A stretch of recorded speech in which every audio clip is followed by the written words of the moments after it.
What's up, ladies and gentlemen? This is Jeff Benjamin with Let's Talk iOS episode number 1. Yes, indeed. It's Let's Talk iOS episode number 1. I have my co-hosts Sebastien Page and Cody Lee on the line. What's up, guys? Hello. How's it going, Jeff? So, what's the deal here? Let's Talk iOS. Sebastien, you want to give us some backstory real briefly? Well, yes, I'm going to give you a quick backstory. We've been doing a different podcast for a while now, and we realized that the podcast we were doing was focusing more and more on iOS and Apple in general versus the previous topic of the podcast. And some readers, and us included, you, Cody, and you, Jeff, and I, were noticing that we were like kind of going away from our main topic, and we started thinking that it might be a good idea to do a podcast completely dedicated to iOS, Apple, and Mac in general. Of course, with a big focus on iOS and iPhone, iPad, because that's our area of expertise, if I may call it as is. So that's what we have now. We have this podcast. It's called Let's Talk iOS. It's episode 1, hopefully one of many episodes. And we're going to be focusing on just that iOS stuff. And of course, we're probably going to be, going out of our ways to talk about other stuff, technology-related stuff, or maybe personal stuff. But we'll try to keep it on focus, on target, about Apple, Mac, and iOS specifically. So excited for this. Yeah, so it's still the same team. It's you guys, me, and I think we have a pretty good gig going on right now. So we should ride it to the end. Sounds awesome. Yep. So it's the sky's the limit, basically. Is that what you're saying? The sky is the limit. Well, so far I think the limit is also 250 megabytes of hosting plan. But yeah, the sky is the limit. Yes. Awesome. So you've had the iPad for what? Going on, let's see. 4 days? Came out 5 Friday? days? 3 days? Yeah, 3 days. Friday, Saturday, Sunday. 4 days, I guess. Uh-huh. 4 days. Yeah. I'd say 4 days. So, how do you like it? Are you still switching to the Mini? Or are you still going to... Yeah, because we talked about that last week, and the three of us come from iPad Mini. Yeah. So it's a big step up to go from iPad Mini as your main iPad and go to an iPad Air. And even though the iPad Air is thinner, lighter, and everything better than the previous iPad, the iPad 4, we were discussing last week that it's still a pretty heavy chunk in your hand. So right now, at this point, guys, I think I'm still going to have to return the iPad Air and get an iPad Mini when it comes out. It's been like 4 days, and it's still very, very fresh. It's been only 3 or 4 days since we got the iPad Air. It doesn't feel right in my hand. It just feels too big. Everything seems too much for what I do, which again isn't much. It's Twitter, web browsing, email, and RSS feed. That's all I do on my iPad. So far, yeah, the consensus is that I'm going to have to return the iPad Air and get the Mini when it comes out. What about you? Yeah, I completely agree. I actually got the chance to really test out the iPad Air's portability this weekend. We went out of town, about a 2-hour car trip there and back, and I was able to try to use it there and in the car, and then when we eventually got there, and I'm still noticing that it's very big. Not only does that make it kind of tougher to hold, when you're kind of leaning back, trying to hold it with one hand for long periods of time, but I also found it kind of tough to carry. Now, I don't have like a specific case for it. I'm aware that I could get an Apple Smart case or something that could keep it protected, but I ended up having to take a full-size laptop bag just so I would make sure not to scratch it or ding it up in any way. So I found it kind of tough to carry. I also found that it felt really odd to use in public. I've used my Mini in public before, and it's not so, what's the word I'm looking for, ostentatious, if that's the right word, I think. Yeah. And it's just, when you have this huge tablet in your hands, it draws attention. And I think you said this on last week's podcast, Jeff, that it looks gaudy almost. you almost look like you're trying to draw attention. And I really wasn't. I was just trying to do some quick internet surfing. So, well, why are you saying that? I mean, the iPad has been around for like three years. 3 years. It's just 3 years. I mean, you see iPads everywhere around. You can't go to Starbucks without seeing like 4 or 5 iPads in there. So I don't really get why you say it's like ostentatious like this. Well, here's the thing. I wasn't in Starbucks. I was at like a Chili's restaurant or something like that. I was, just in places. I agree. Starbucks, iPads are super normal. Any kind of coffee joint with free Wi-Fi, that's super normal. I would even say in like libraries and schools, super normal. But there's still those places where, like a restaurant or something like that, where I think they kind of stick out. Where if it was my iPad mini, I could lay it flat on the table and it just I would not draw attention to it at all. So I don't know. I guess, different people are going to have different views on this. Some people think it's perfectly normal. But I just found it uncomfortable. And maybe that's because I was a mini user before. But I found it kind of uncomfortable. I didn't want to keep using it for very long while we were sitting at this table. So those are the downsides. Now I did find a lot of pluses as I forced myself to use this over the weekend. It actually felt lighter over time. It feels like it's just as light as my iPad mini is with the smart cover. So it's as light as advertised. It's very powerful. I used it to I used an app called Splashtop to VNC back into my home Mac computer, and I was able to do some work, do some different things there. It's still not quite the laptop replacement in that regard, but it was very powerful. Everything was very quick. I was impressed with that. I tested some games on it. Speakers were great, but it's just, I guess for my needs, and just like you, Sebastien, I don't do much. It's a tough spot, right, between your iPhone and your laptop. If you have a laptop and if you have an iPhone, that space between them gets really narrow. Right. If you have like a desktop computer and maybe no laptop, there's a huge gap, right, between your iPhone and your desktop. Yeah, right. But if you have a laptop, that space gets really narrow, and I don't know if I need a 10-inch device there. Well, actually, guys, sorry, I'm going to have to put you on hold for a second because I think UPS may be here. Oh, UPS is here. Let me check. All right. Keep talking, though. He said keep talking. Okay, we're going to keep talking. Does that make sense, Sebastien? Do you kind of agree with me there? It does. But see, I mean, to me, I wouldn't even bring my iPad at Chili's in the first place. That's what doesn't really make. No, it does. It's not that it doesn't make sense. It does make sense, right. And it's fine to bring your iPad at Chili's. But I don't see myself at Chili's playing with my iPad, like eating my ribs. I have like barbecue sauce all over my fingers and all over the mouth, and like. No. Okay, don't focus on that part. That was such a small part of my little brief review there. Focus on. Don't you agree? I mean, you have an Air and you have a desktop. Right. Doesn't it feel like you just don't need a 10-inch device right there? Well, I would if I was trying to be more productive with my iPad. And I'm not to be more productive with my iPad because I know that no matter what I do and no matter what some people are able to do with the iPad, I just don't believe they're as productive with the iPad as they are with a laptop. And this guy from Federico Vitici from Mac Stories. This guy. I mean, this guy he's a freaking warrior. Like he tries to do everything with his iPad, and I mean that's what I gather from reading his very amazing site. He seems to be, and he has all of his processes in place to do like every little thing.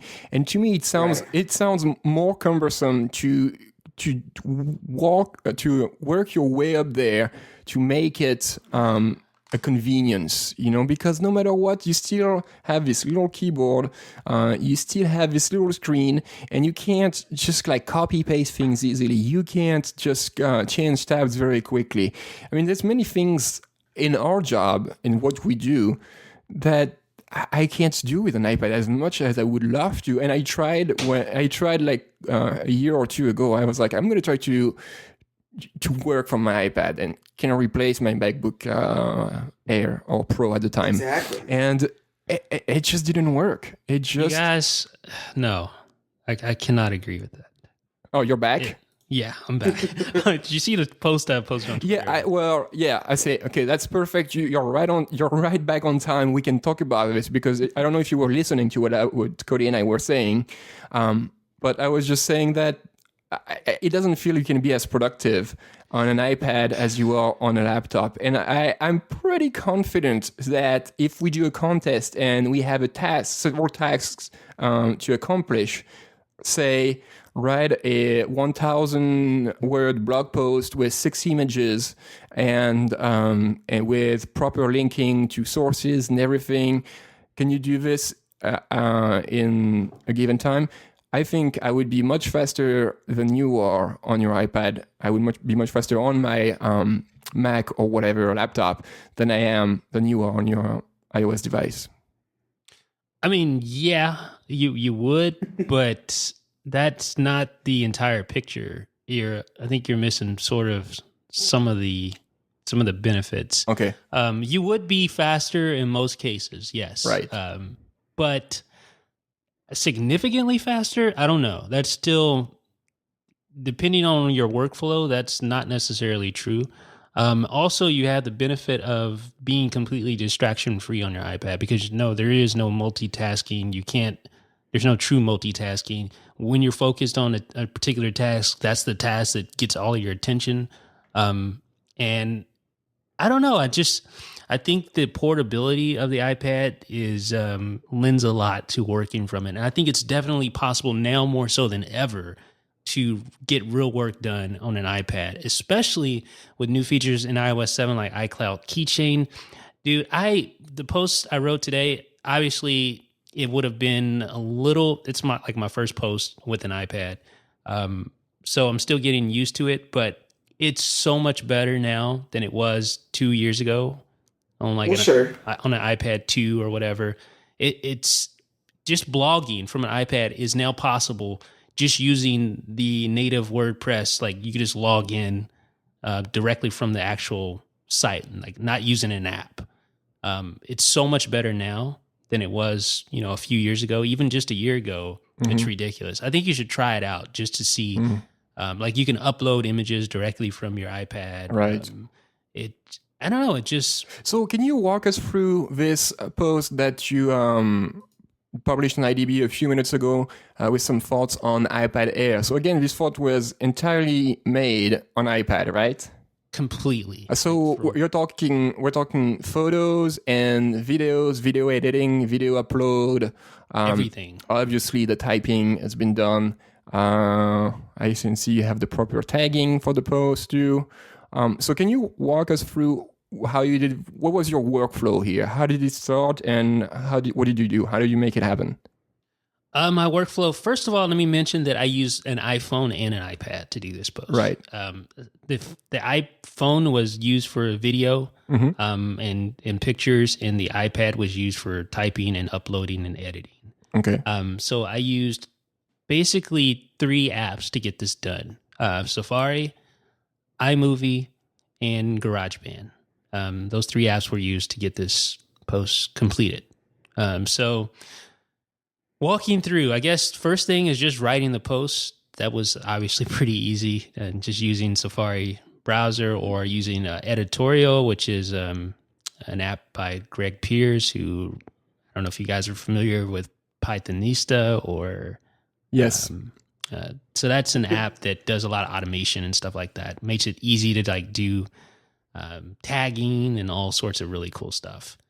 Now, did you use a physical keyboard, Jeff, or did you on-screen type? On-screen type. Okay. Yeah. Okay. And I think I'm pretty good at that. I mean, obviously, I've found a couple of typos in there, but I think I'm pretty proficient at typing on screen now, especially for some reason the iPad Air seems better.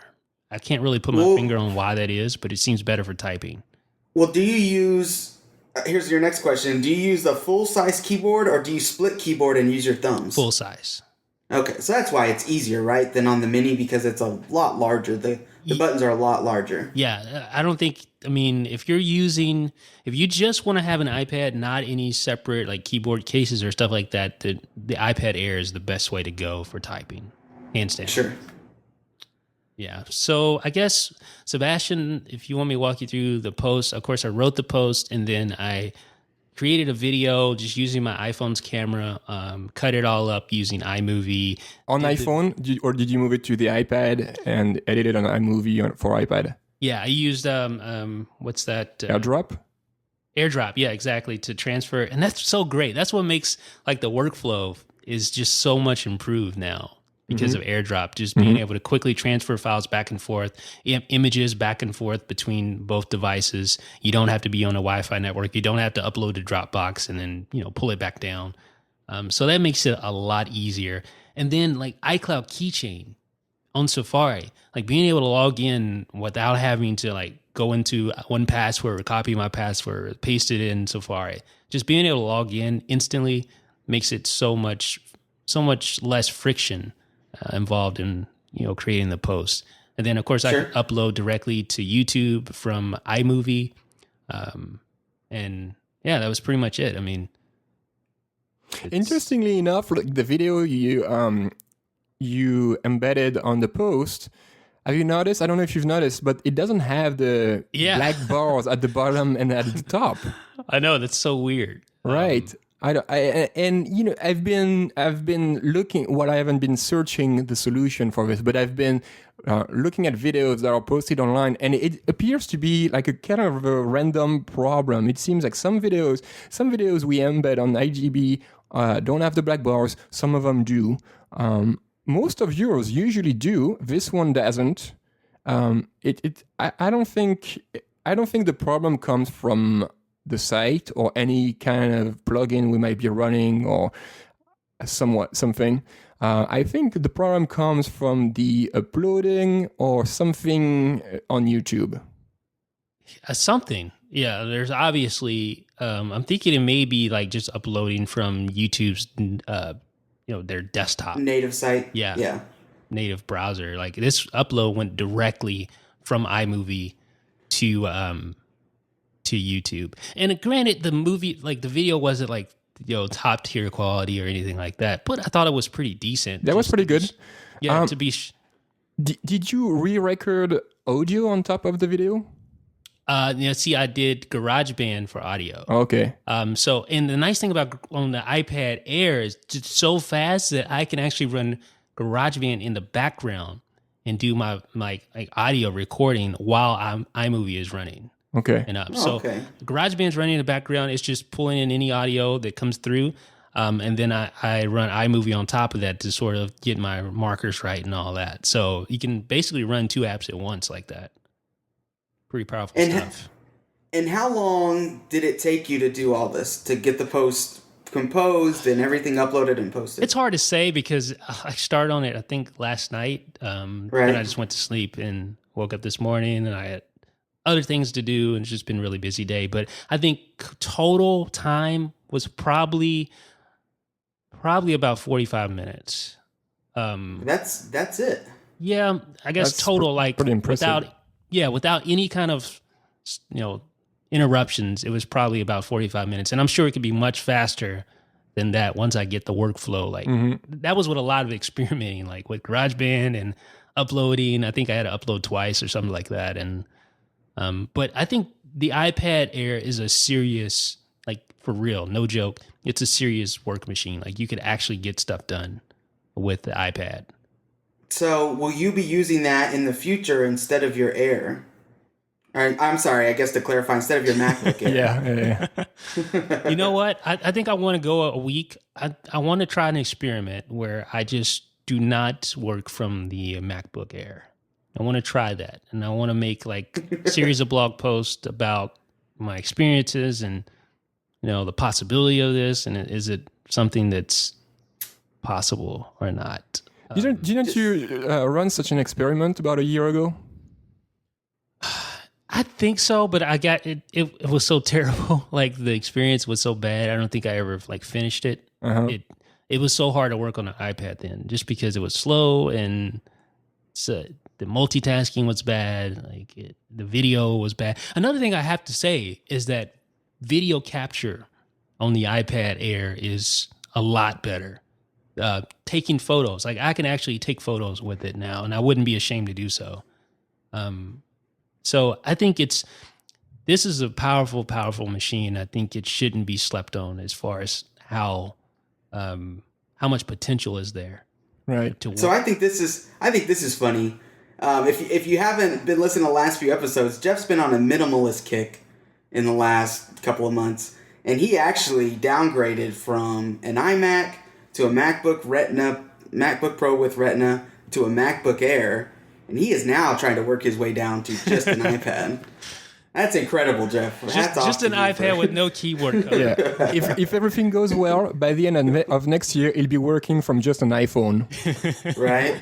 I don't think I could do that, but yeah, man. I think then the iWatch next fall. He's just on his wrist, just typing up posts. Jeff, you got to cut it out, man. This is not healthy. I think you guys should actually, like, once I get the workflow down, like 100%, I think you guys should really try it. But since you're downgrading, or I guess that's not necessarily a downgrade. No, yeah. Downsizing, maybe. Downsizing.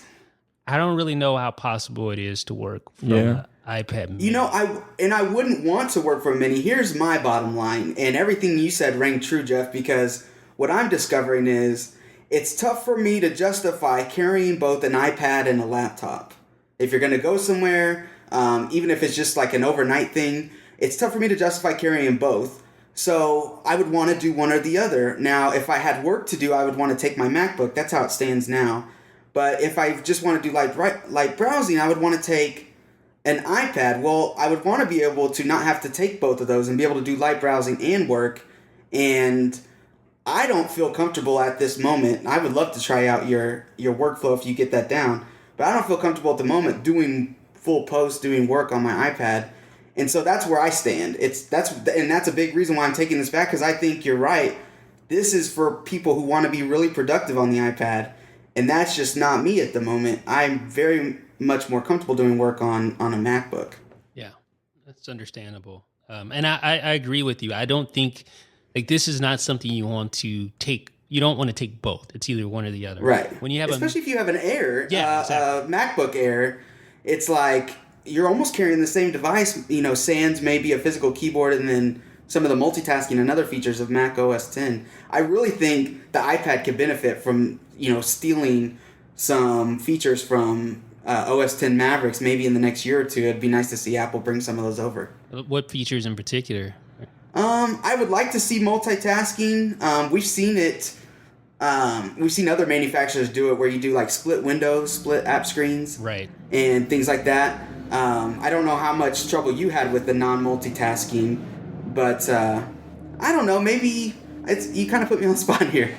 That was just like a pass-by comment, and you're like, "Well, which one specifically?" And I can't for the life of me think of any. But you know what I mean. Just, I guess, tell me how multitask, not having the ability to have multiple windows open, worked for you. Yeah, it's been pretty good. Like I said earlier, that I have a tendency, like, as someone with ADD, like, for real, I have a tendency to get sidetracked if they have a lot going on. And one thing I can say about the iPad is that if you have one window open, you have that window open and nothing else. Sure, you could get a notification to come in, but that sounds like the cheap excuse to defend iOS for not having true multitasking. It's better because you can't multitask because at least you have to focus on what you're doing. No, I'm not saying it's better. No, I don't want to say that. I mean, it's not better because you can't multitask, but if you're not going to be able to, at least see the benefit in not being able to. And that's what I'm just trying to put a positive spin on the fact that it doesn't have multitasking. Well, I'll tell you what, I have ADD too, and just being on an iPad is not going to stop me from going off the rails. I'll open another tab in Safari and search Wikipedia for ridiculous, I'll be watching a movie and see like Will Ferrell or something and be like, I have to know everything about him when he was growing up. And I'll get stuck on Wikipedia for like 45 minutes and come out the other end down the rabbit hole. Just what happened? Right. Same on YouTube. I'll look up a video or something, maybe even just something iOS related, right? Just trying to see a demo of something. And then I'll see something over on the right-hand side, like recommended play. You should totally watch this funny thing that happened at the award show last night. And then like 4 hours later, oh man, I got work to do. Yeah. That's, though, I think is not due to you. I think it's YouTube being really good at matching some stuff that you may want to watch against other videos you're already watching. Cody. Yeah, it's not you, Cody. It's not you. Yeah, but guys, I really think that of all the iPads previous to this one, this obviously, I mean, goes without saying that this is the best machine for working. And I think a lot of people are going to see that you can get some real stuff done with an iPad. You can't build a website. You can't, do some of the more advanced things. And you probably couldn't even record this podcast on a iPad. But you can do a lot of things that you normally wouldn't have been able to do in the past efficiently. Yeah, and that's exciting, right? Because that's what everybody's been kind of clamoring for. I don't know how many times I've heard people go, Apple should totally make a MacBook Air with a touchscreen. And if you've known Apple, if you've heard Tim Cook speak, that's not going to happen. They spend so much time bashing, I guess just kind of poking fun at Microsoft and some of the other people that are really trying hard to combine like netbooks and tablets, and they're just not working, right? It's mediocre on both sides. It's not great and great. Like the iPad's great and the MacBook's great, but if you try to put them together, you're going to have a lot of trade-offs that make each one less great. So I don't think that's going to happen, but they're getting really close, it sounds like, Jeff, from what you're saying. They're getting really close to doing that with just the iPad alone, right. Bringing it closer to a computer, an actual personal computer. What were you going to say, Sebastian? I'm sorry. I wasn't going to say anything. So don't apologize. It's fine. So, I mean, do you kind of agree, though, Sebastian? Where do you stand? Would you benefit from using just an iPad and maybe selling or putting up your MacBook Air? No, I don't even want to try anymore. No, I'm serious, and I do other things. I don't think it's for me. Like I like the comfort of my fast MacBook Air and the keyboard and everything. And there's still like things I still can't do with an iPad. I'm gonna say my accounting software, for example. Well, I use QuickBooks Online, right? And you can't open it up on the iPad. You just can't. QuickBooks has an app, but it just does like a fraction of what the full web version does. So I can't even, like, some basic stuff like this, I couldn't even, run the business. And that's talking about running the business here. It's not about just writing a blog post, which I could do with an iPad for sure. I can write a blog post and add a picture and 2 links in there. But on my day-to-day, running the site and like the back end of the site mostly, I just can't. There's no way. There is just no way. And I mean, there might be a way, but if I have to go way out of my way, and if it takes me more time than it does, it's just the benefit is not worth it. The benefit of portability is just not worth it because my MacBook Air is pretty damn portable to begin with. So right. So that's something that I have no interest in right now. Right now, things could change next year, but right now, I'm not even looking to work from my iPad. I just want to enjoy my iPad and have it with me to again do my tweeting and read some articles and send some emails and reply to some messages sometimes. Schedule an event on the calendar.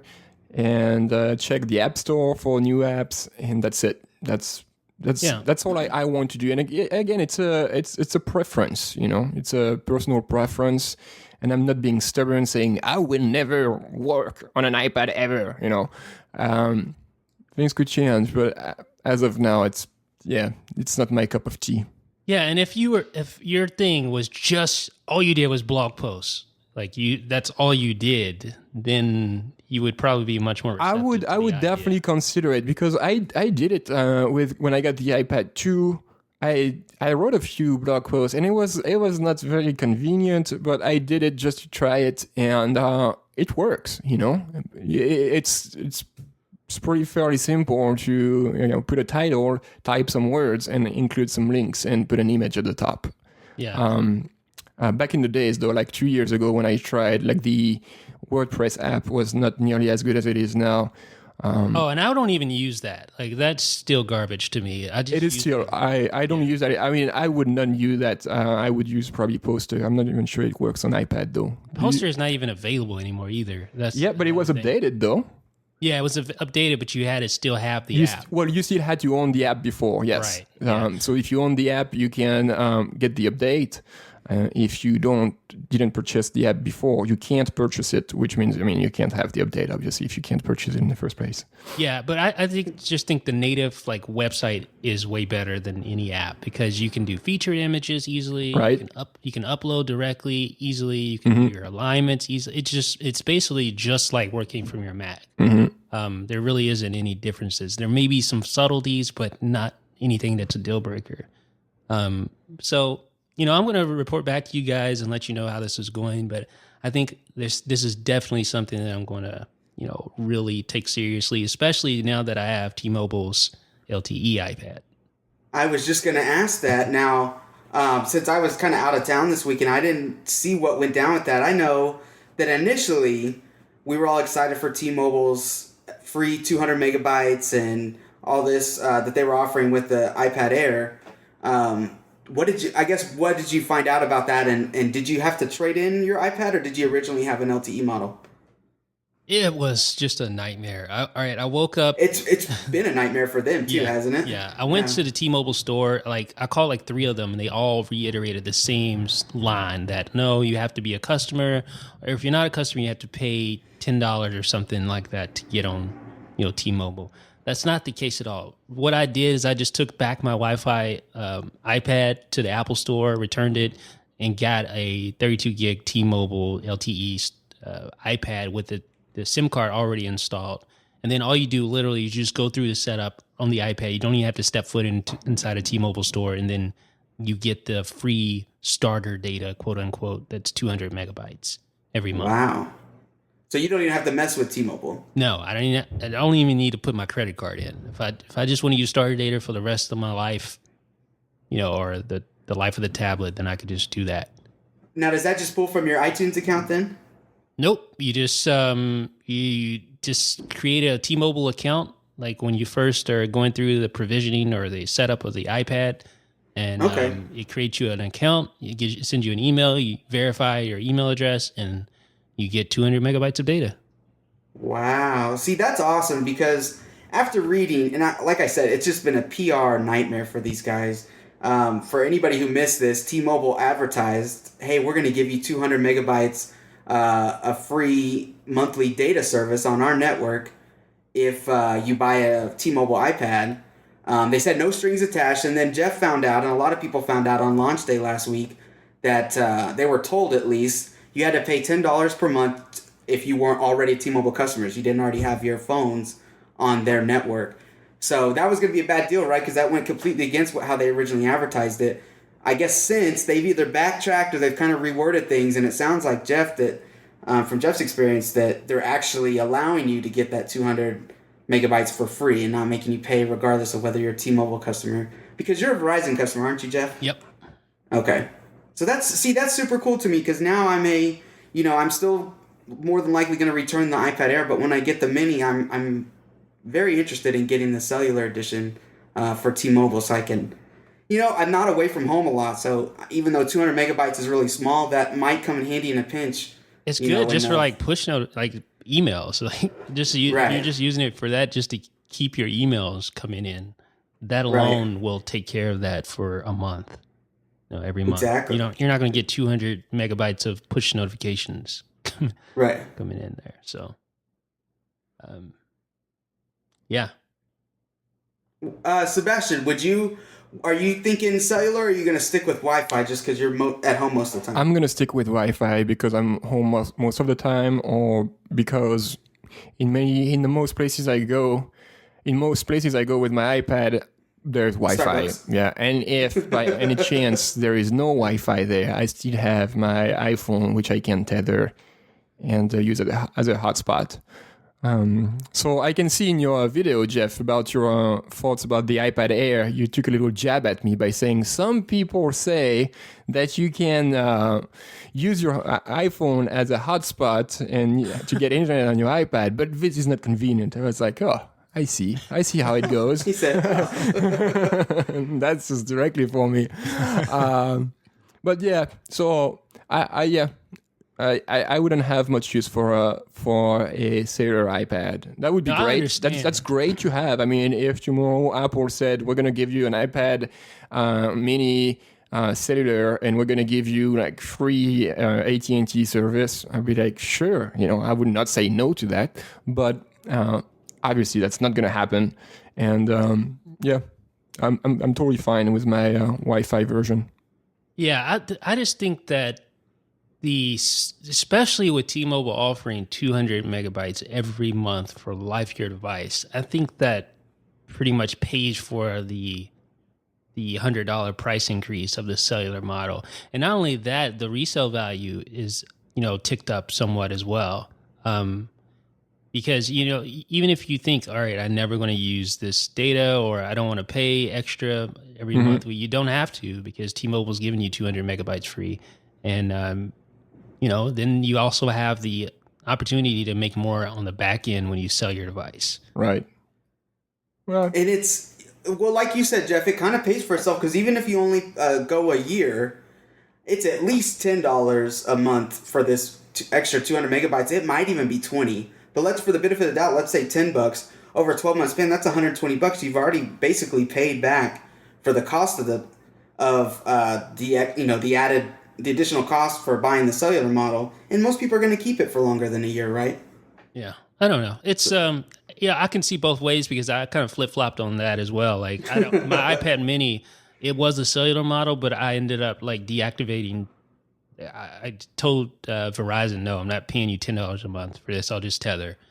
But I see it both ways. Tethering gets you by in a pinch. It's nice to do that. But if you're always on the go, cellular model is the way to go. Definitely. Yes. In this case, hey, as I'm playing with my iPad and we were talking here, I've noticed something. I don't know if you guys have noticed the same thing. When you are into an application, any application, for example, you are in the Mail app, and when you press the home button, you have this animation where the app goes back, to its icon, and you're on your home screen. Do you notice any kind of sluggishness in this animation? What's going on? Is there an airplane taking off in your house, Cody? Cody has a steam cleaner going on, right? I don't know what that was. I don't know if it was a large truck, or we actually don't live far from, not an airport, but it's like it's called a residential airport. So it's like people who own their own planes have houses on this landing strip. And I know we only live like a mile or two down from that, so that might have been what that was loud, wasn't it? Yeah, it was. Yeah. I was covering the top of my microphone going, please don't let them hear this. And you guys were like, oh my gosh. Everything is shaking in the house. You have like the china, the glasses and the plates like shaking. Like, right. Don't let them hear this on the podcast. So you said there was sluggishness with the animations? Yeah. And last week we talked about it, and I said, hey, I turned on reduce motion. And this weekend I was like, I'm going to turn it off because I want to have the full iOS experience on my iPad. I don't want to, I just want to have the full deal, the full Monty. And so I just noticed these animations are very sluggish. I'm not seeing that. Really? Maybe. Well, I turned it off as soon as you said you turned yours off, or turned on, I guess, the reduce motion. And so I think it's super fast, but I have noticed there are some sluggish points, and I think it's just in iOS 7. I remember a lot of people saying that iOS 7 for iPad has not felt like it was a final version. Mm-hmm. It felt more like a beta because Apple was supposedly a little bit behind on it, right? Yeah. There was even some talk when iOS 7 hit, or when iOS 7, before it was released to the public, that the iPad version might even be delayed to like a 7.01 or 7.1 release just because it was so far behind. But I have noticed, especially Spotlight, if you try to swipe down on the screen in Spotlight, it's been very sluggish for me. Yeah, I just tried Spotlight, and yes, for sure. Yeah, everything else feels so fast. So like the data feels fast, apps and things load so quickly, but there's a lot of quirks like that in the actual UI that it just kind of stutters, and you're going, I got the 64-bit A7. What's going on here? Yeah, I think iOS 7 is just still coming into its own. It's still a work in progress. Yeah, definitely. Very much. But it's still my favorite version yet. Are you loving it on the iPad, Sebastien? Yeah, I love it. It's beautiful.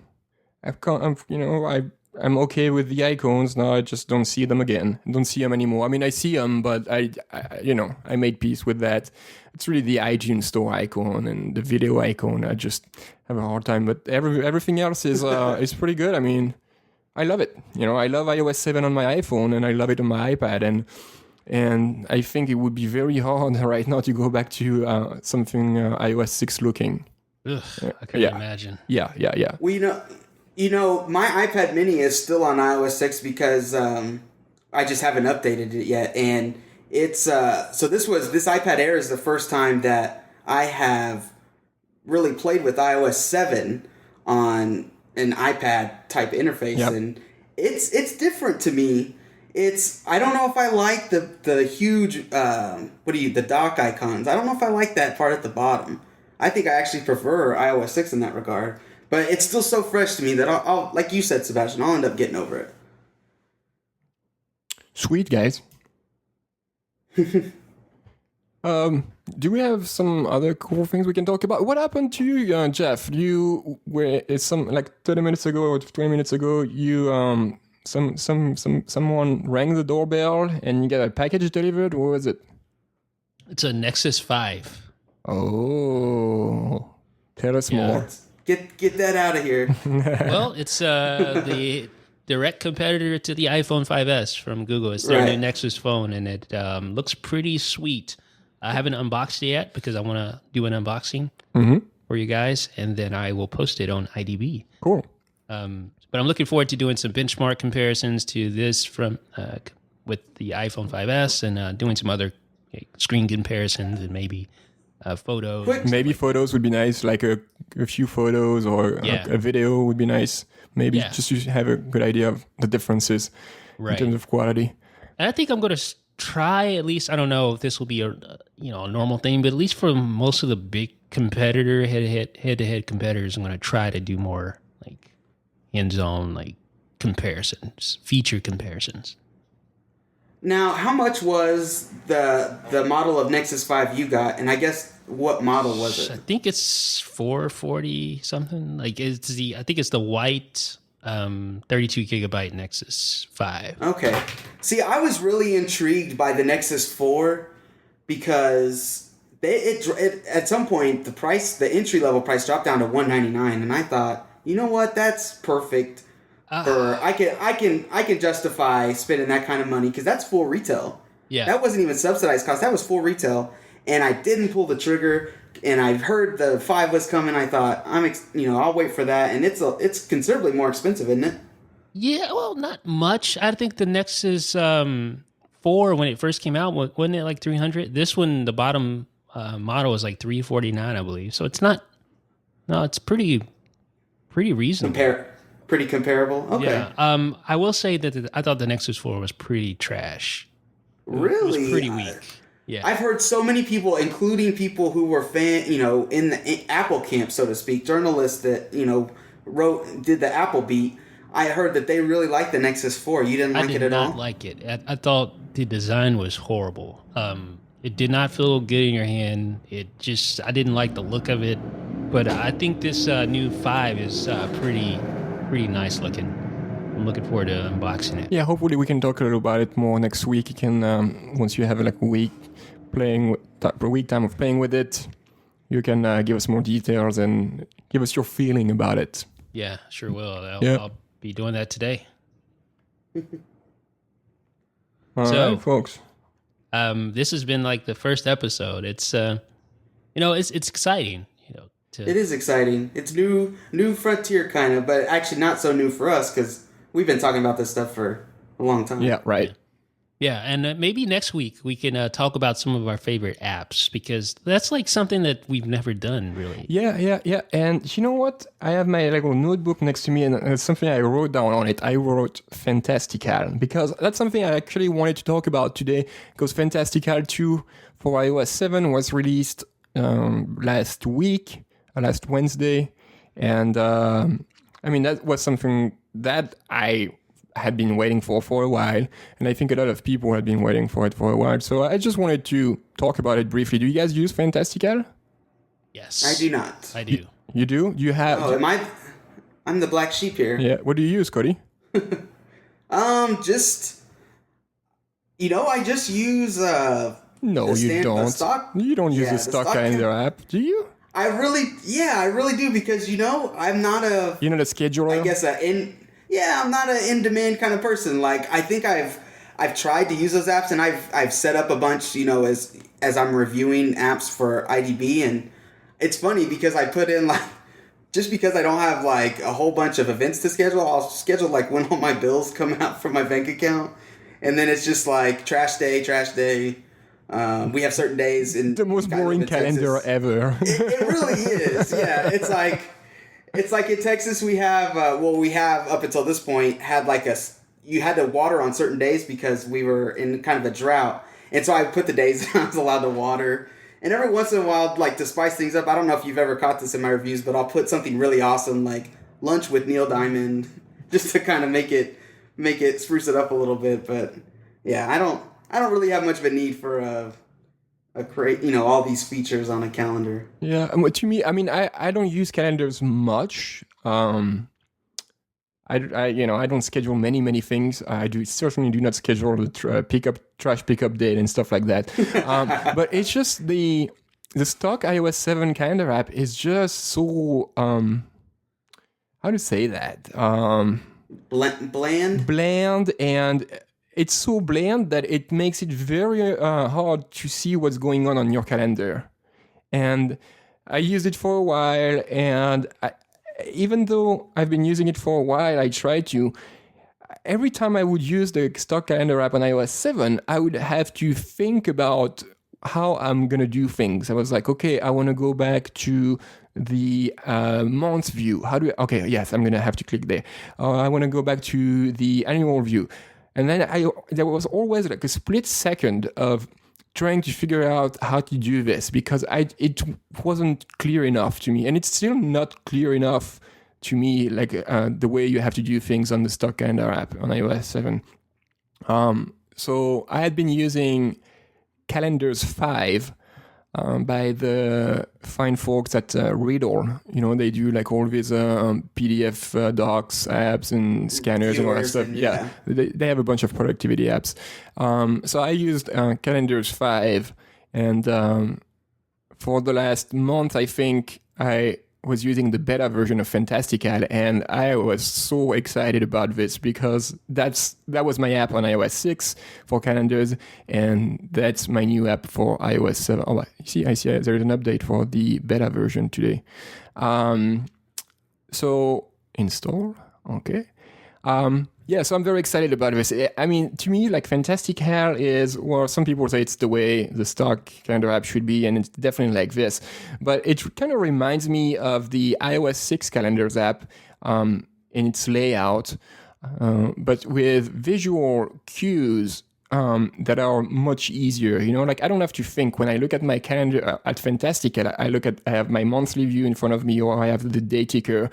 I don't have to think about how I'm going to do things or what's going on in 3 days or 5 days because I can see it right away. There's no like tapping, there's no moving around. It's just right here, right there.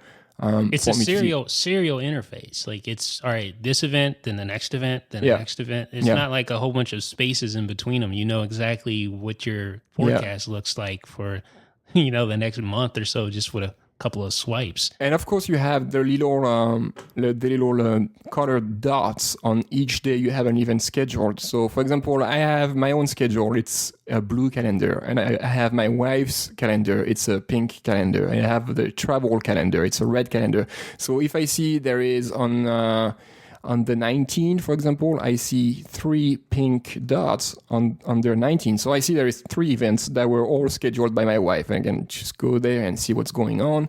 I mean, it's very clear, like when I'm looking for a travel document or something, I can see all my travel stuff because it's a red calendar. It's visually simple and very indicative of what you need to do or what's going on your calendar. And you don't have any of that on the stock calendar app because it's just some gray and some white, basically, and some red. So it makes it super hard to see, like, okay, I see a dot on the 19, but I have no idea what it is until I tap on it. I love the main thing I like about Fantastical is just the textual input. Like, yeah. being able to type real, like, transcribe actual appointments. Like, next week I need to go to the doctor. You just literally type that in, and then it automatically knows when next week is, and it will put go to the doctor in there for you. Here's my question for you guys, because I haven't played a whole lot with it, especially the new version. When you get a text message or an email with not an event, but it'll say like dinner tonight at 9:30 question mark. I know how it works in iOS 7 when there's some kind of time like that, it'll have a hyperlink and you can automatically add that to calendar. Does that work with Fantastical? Well, it adds it to the stock calendar app, and Fantastical grabs its data directly from the calendar application, from the stock calendar application. Okay. So, yes, it works. But, if you send me a text saying, let's meet tonight at 10, dinner tonight. Ooh, dinner. Yeah, dinner tonight at 10. Okay, I'm going to tap on the link. It says create event, show in calendar or copy. I'm going to say create event. And then it pulls up the stock calendar app sheet where you just type in the title because in this it wasn't smart enough to figure it out. So yeah, I mean, it adds it directly to the stock calendar application, and Fantastical grabs its data from there. When you first open Fantastical, it just says, "Can we have access to your calendars?" Just like when you have a new photo application, it says, "Can we have access to your photo stream or camera roll and all that stuff?" Okay, yeah, good example. Yep. Okay. Yeah. So it's a very, to me, it's the best calendar application out there, hands down. And and some people are going to say it's expensive and you have to pay for it again. Yes, it is. You have to pay for it again. I wouldn't call it expensive. I think it started at $2.99 and for a limited time, and I think it's going to go to $4.99. So it started at $3 and it's going to go to $5. I mean, way worth it. I mean, if you schedule more than one event a week on your calendar, yes, it's worth it. If you never schedule anything, there's no reason to buy a calendar app to begin with. So, yes, indeedy. Yeah. So that was Sebastian's take of Fantastical, his favorite calendar app. Yeah, very stoked that it's finally out and everybody gets to enjoy it. I like that idea though, Jeff. I think maybe like next week, or we should, at some point do like a segment on what's on your home screen. Because I think that's important, right? Like what apps, whatever apps are on your home screen, those are the ones you're obviously using the most. Yeah, so it'd be interesting to see what everybody's using. Right. And I think we need to share with our listeners and our readers, like some of the, the things we found to be more productive, or just the stuff that we do on our devices and the apps we use that we enjoy. Well, actually, that's funny you mention it, because last week I created a new page on IDB that I haven't advertised or shared with anyone really, but it's there. You can access it if you go to IDB, and if you go in the header, if you put your mouse on top of extras, there in the header, there is a new page called Best iPhone Apps, and that's something that I just looked at all my apps, and the one I use the most, and which I consider to be the best in their respective category. And I was thinking about having you guys chime in and add your own, I know, Jeff, for example, you're into productivity and stuff like that. So maybe for typing, you could have editorial, which you mentioned today. So that, people, because we always get this question, like, oh, what are the best apps for iPhone? What are the best apps for iPad? Exactly. So yeah, I thought it would be a good idea to list the app that all of us, IDB, team members use on a regular basis, or at least we have installed on our devices. So that, if someone says, hey, what's the best, what do you think is the best app for, for the best Twitter app? Well, we can send them to this page, and then they will see that the best Twitter apps right now on this page are Tweetbot and Twitterrific. And of course, this could change in the future. We can add more, we can take some away. But yeah, I thought that would be a good idea, and that goes, right back to the plan of talking about our favorite apps on the podcast. Awesome. Yeah. Well, it's a great show, guys. Great first run. Yeah. First run, I guess we should say. Yeah, you can say that. Yeah, I'm very excited for the future of this podcast. Hopefully, it will be much more easier to subscribe to it too. Yeah, anything else do you guys want to add before we part ways? Ooh, I have something. Oh, what is it? Oh, it's probably... It's so funny because in my head I was like, Cody, you totally have to share this, but but now it's like, maybe not. Jeff can edit it out if it's not awesome, but we have been... I don't know if you heard... I don't think you heard, but if you heard like some faint crying in the background, we've been house sitting or puppy sitting 2 8-week-old I think they're Shih Tzu puppies, but they're like 8 weeks old. They're so adorable. I've been posting pictures of them on Twitter and on Instagram, but they're my mom. She just got them this weekend, and we told her we'd take them to the vet for her today. And so we've been kind of watching them over the last 2 or 3 days, and their puppies are awesome. Okay, I saw this on Instagram the other day, and I was like, this guy, look at him, he's so cute with his 2 little puppies. I could imagine like you riding your new huge truck with your 2 little puppies on the lap, while you were riding the truck. No, I was like, oh my God, no. Yeah, I meant to clarify, they're not mine. They're cute and all, and like I said, I love dogs, and puppies are, I don't know who could hate puppies, but I myself am a bigger dog person. I would like a boxer or, some bigger dogs like this. But these two they're annoying because they're so small and helpless, but they're pretty cute. Hilarious. So, awesome. Yeah. That's our puppy moment for the day. Yeah. Right? Yeah, that's what's going to make this episode very cute. Yeah, maybe the cutest episode yet. Tune in next week for more puppy talk. Yeah. Oh man. All right, guys. Well, I'm gonna have to go. I've got family in town. My uncle, aunt, and my cousin, who's like my brother, are actually here for a week. They're staying with us. So my office got transformed into an extra bedroom for my cousin.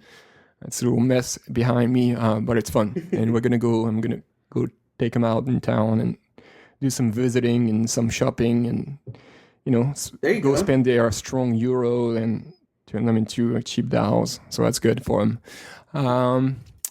Yeah. So this being said, that was a great time. As usual, it's always fun to spend some time and talk about our favorite topics with you. And I'm sure I'll talk to you again next week. Talk to you later. See you. Bye-bye. Peace.